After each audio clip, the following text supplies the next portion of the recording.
Hi Butterfly, it's Eva from anxiousrelief.com, and today I'd like to talk to you about what happens when anxiety causes memory loss in your life. And I know that this can be quite a distressing symptom. It's a symptom that often my clients will come to me and they'll say, I don't know if there's something really seriously neurologically wrong with me, but I can't retain information, I can't take on more information. I will walk into a room and forget what I went in to look for.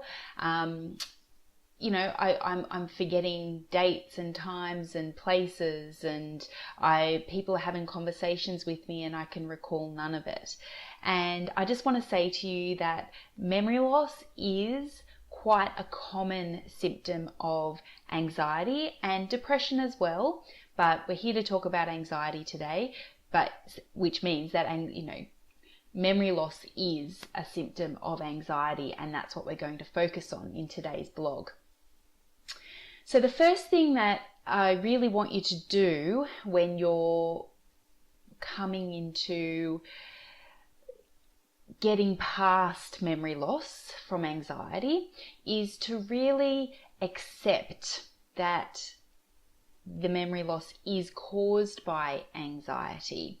And by doing that, it really allows you to separate yourself from the bewilderment that comes with anxiety, and it allows you to take that step back and get that little bit of space that you really need when you're healing anxiety in your life.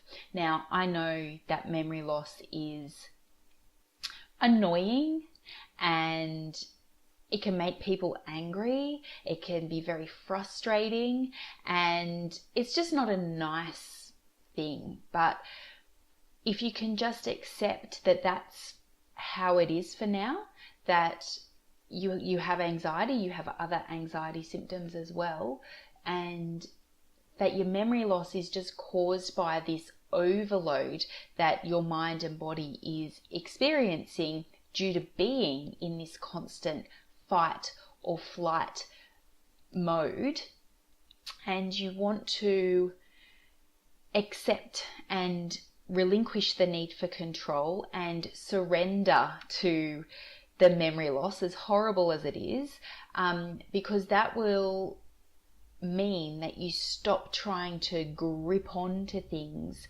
like a vice, which means paradoxically you just become harder and more brittle, and the memory loss will become worse.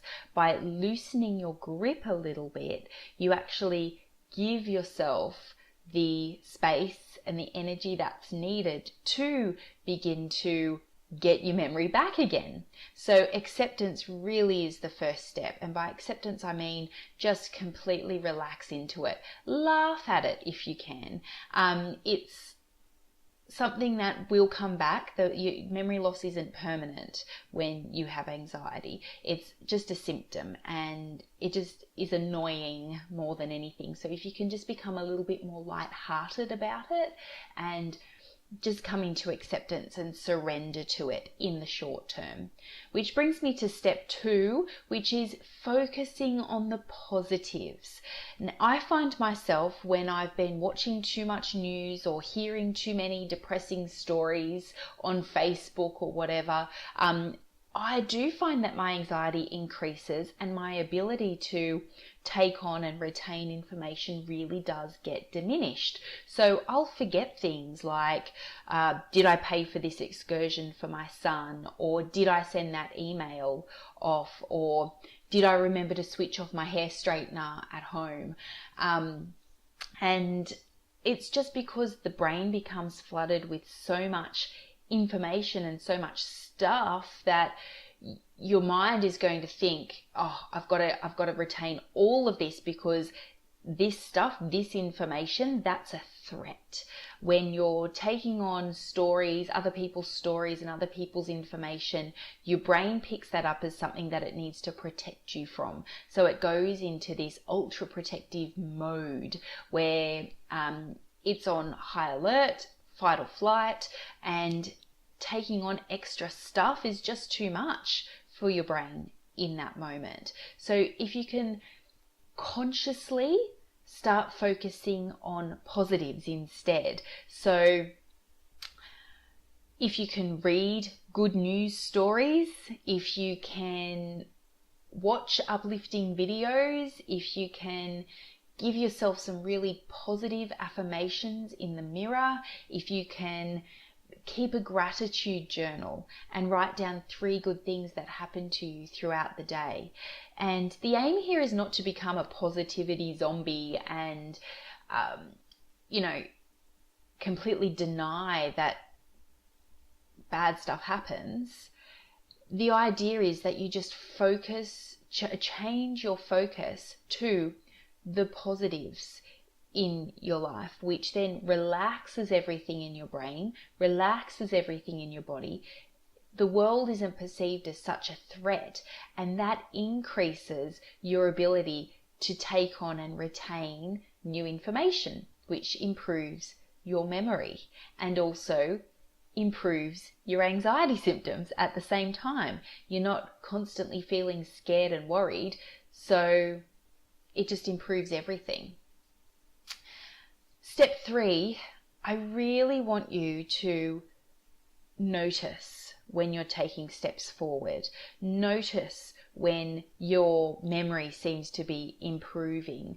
Really take notice when good things happen, and notice when you seem to be improving with your memory. Celebrate those steps, note them down and be in them. That's what I want you to focus on. Your ability to take on and retain new information will improve as your anxiety symptoms decrease. And you do that by coming into acceptance, relaxing everything, focusing on the positive and not seeing the world as such a threat. And really noticing those steps forward is so important, because it just reaffirms to you, this is working, this is happening, my memory is coming back, I'm feeling more like myself again, this is working, this is okay, I'm taking steps forward, my memory is improving, the world isn't such a threat anymore. Over on my website, anxiousrelief.com, I have got a free meditation that's actually called Space Between Your Brain Cells. And I advise that people listen to this when they feel like they're just on the edge of going crazy, because it's a very quick meditation that brings space and light between the cells in your brain. Gives you the brain space, gives you the thinking space, gives you the energetic space that you need, that you so need when you're dealing with anxiety in your life. So come to anxiousrelief.com. There's so many resources, so many blog posts, so much information there that will help you deal with and heal anxiety in your life, as well as strengthen your memory capacity. Love and light. Bye for now.